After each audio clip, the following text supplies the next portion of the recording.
Bueno, continuamos con la artritis reumatoide. Vamos a hablar un poco de la enfermedad prototipo de la reumatología, ¿de acuerdo?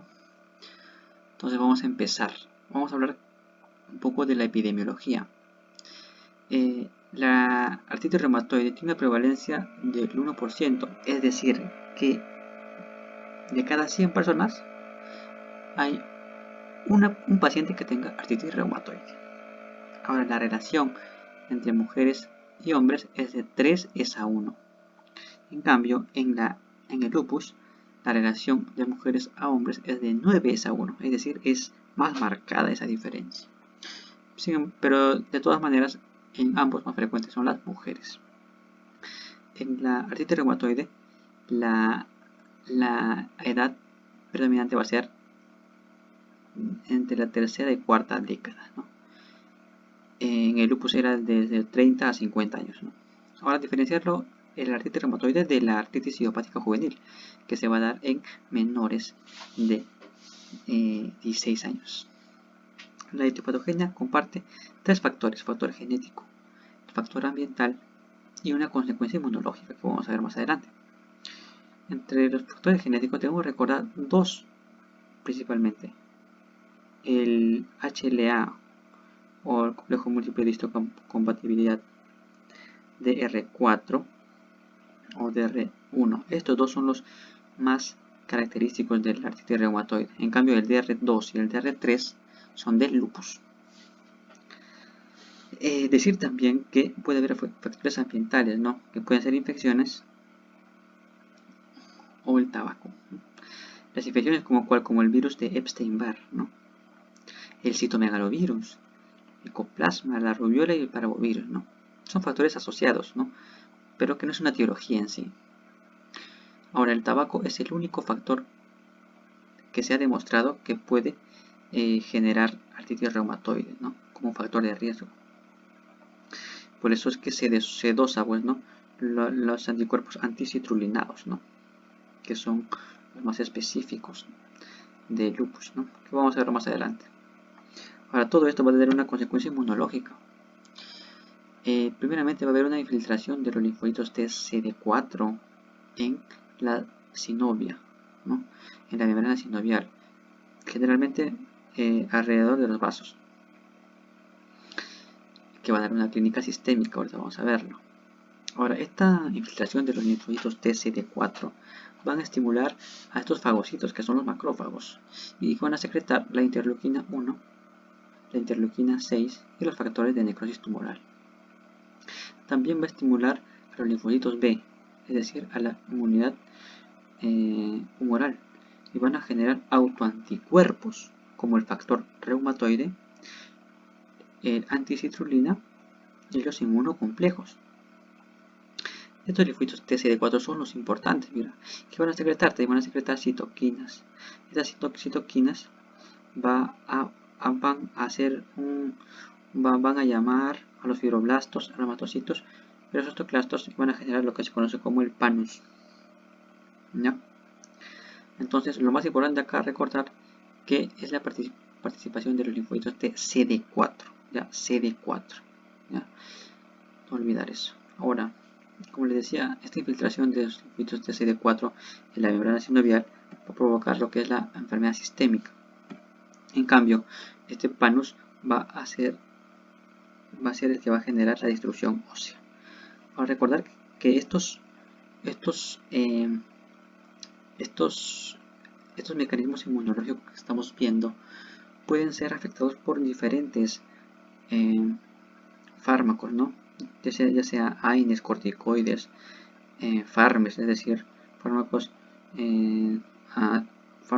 modificadores de la enfermedad, o por tratamientos biológicos en cada lugar específico. Vamos a verlo.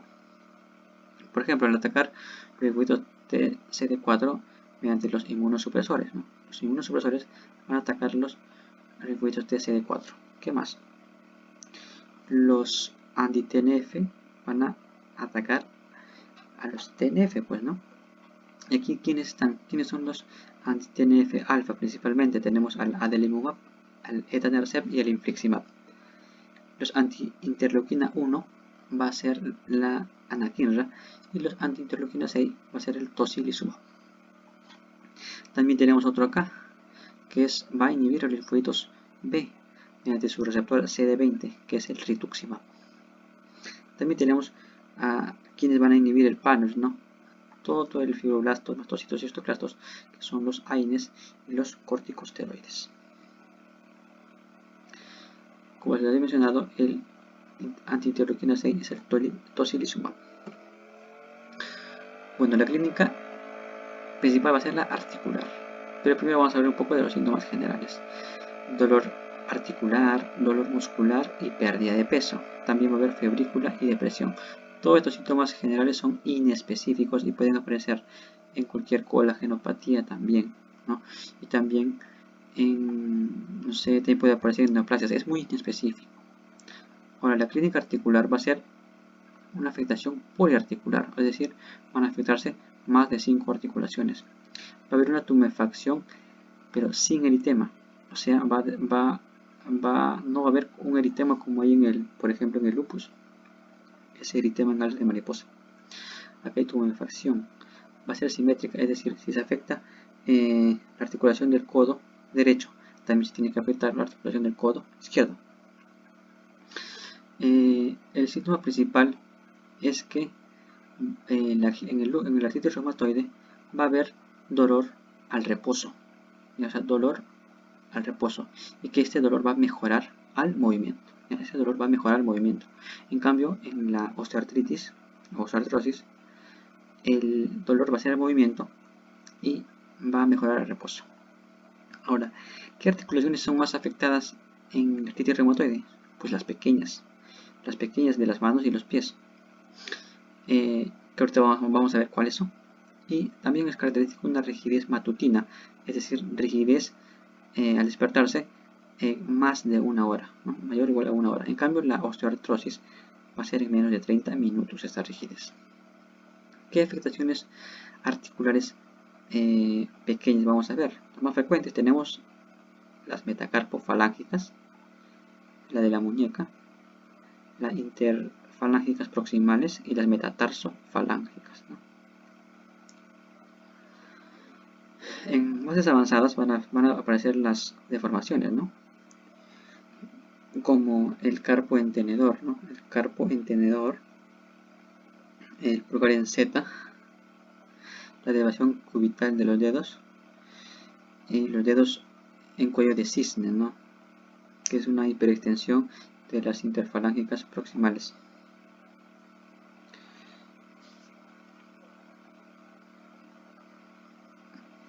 Otras afectaciones va a ser la afectación de la rodilla, ¿no? Que va a ser la más invalidante. Esto también lo vemos en lo que es en la artrosis, ¿no? Cuando afecta las rodillas es muy invalidante, principalmente en las mujeres, ¿no? También puede haber el quiste de Baker, ¿no? Que es el quiste que se aloja en el hueco popliteo, en la cara posterior de la rodilla, que puede reventarse, pues, ¿no? Ahora, en la columna, generalmente no afecta a la columna, generalmente no la afecta, pero cuando la afecta, afecta a la parte cervical. Y lo que puede aparecer es una subluxación atroxoidea, ¿no? Y esta subluxación atroxoidea también lo hace un manejo difícil de la vía aérea, ¿no? Es muy difícil el manejo de la vía aérea. También puede estar afectado la articulación temporomandibular, temporomandibular. También la región cricoaritenoidea, la cricoaritenoidea, o sea, la cricoides, articulación cricoaritenoidea, que puede producir ronquera, ¿no? Disfonía. También puede afectar los huesecillos del oído, ¿no? Como va a afectar articulaciones pequeñas, puede afectar los huesecillos del oído y puede generar sordera. Generalmente, como está en el oído medio, una sordera de transmisión.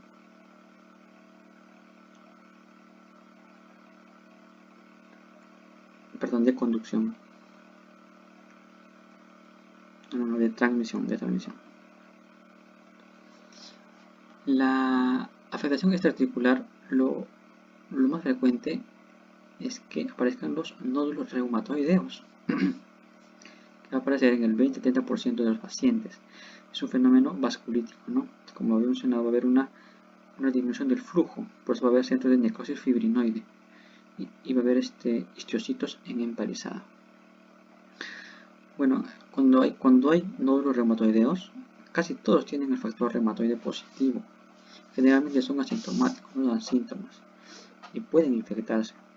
La localización más frecuente es en el codo, pero también puede haber en zonas de roce, en el occipucio, periarticulares, en el tendón de Aquiles también, en las meninges, en las serosas, ¿no? La pleura, en el corazón y en la médula espinal, pero principalmente en el codo.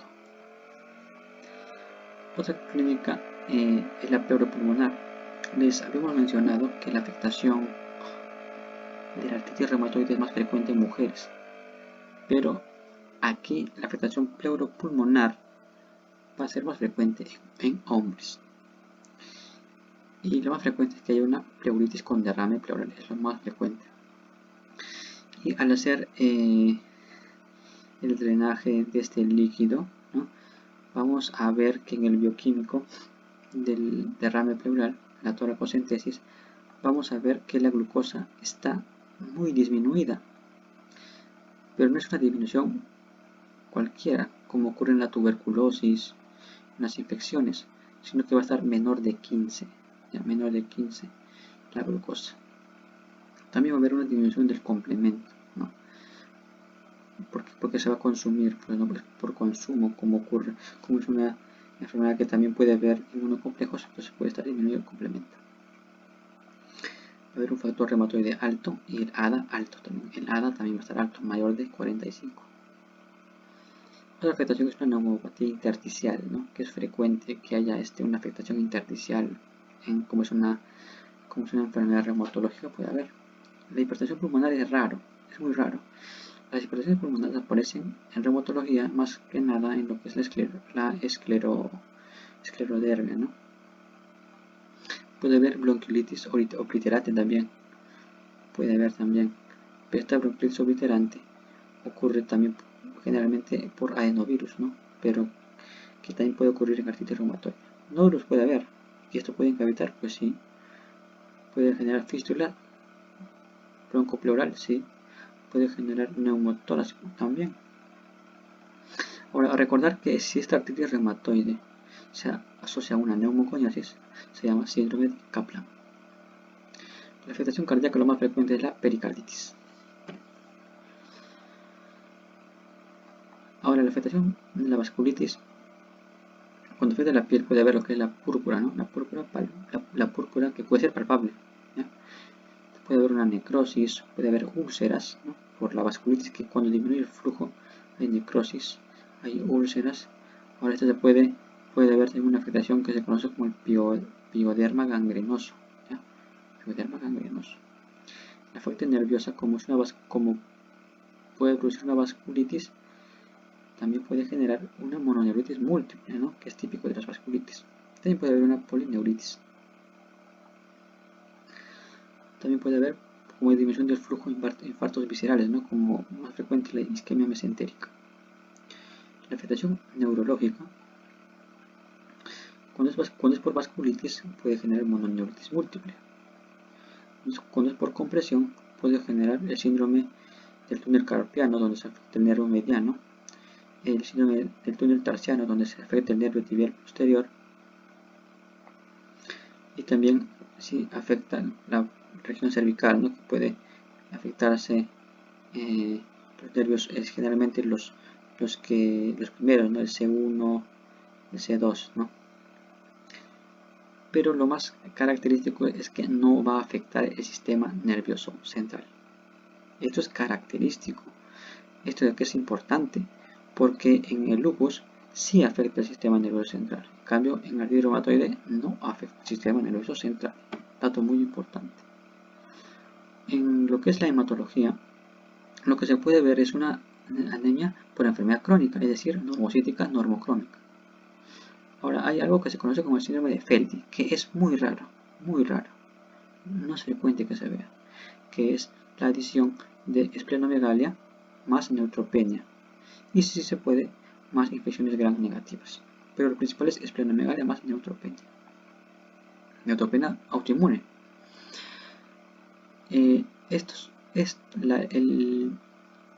Tanto el artritis reumatoide como el lupus y el síndrome de Sjögren pueden tener una mayor incidencia de linfomas B, de los linfomas. En este caso, el artritis reumatoide de linfomas B de células grandes, ¿no? Y de la célula de la leucemia linfática crónica de los linfocitos T. No sabemos que los linfocitos T les gusta estar en lo que es el mediastino, ¿no? Que es típico de mujeres, ¿no? Entonces tenemos que ver esa diferenciación de la leucemia linfática crónica de linfocitos T. En la nefropatía puede ser generada también no solamente por la afectación por artritis reumatoide, sino que también por los AINES, que puede generar una insuficiencia renal prerrenal. También puede generar un síndrome nefrótico, o es una enfermedad crónica, como ocurre en la tuberculosis, en la amiloidosis. El síndrome nefrótico se puede ver, en este caso en la artritis reumatoide, por amiloidosis, ¿de acuerdo? Y también puede haber una glomerulonefritis, ¿no? Lo más típico es AINES, que los AINES causen insuficiencia renal prerenal y que el síndrome nefrótico causen amiloidosis secundaria.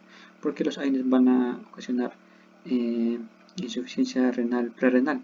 Porque los AINES inhiben a las prostaglandinas y las prostaglandinas actúan pues en la arteriola eferente, ¿no? La arteria que sale, ¿no? La arteria que sale del glomérulo renal. Entonces, al afectar estas prostaglandinas va a hacer que disminuya su flujo, entonces va a haber una insuficiencia renal. La afectación ocular, lo más frecuente, es asociada al síndrome de Sjögren, pues, ¿no? Pero más frecuente es la keratoconjuntivitis seca, ojo seco. Y lo más específico es la escleritis, ¿ya? Que la primera causa de escleritis es la artritis reumatoide.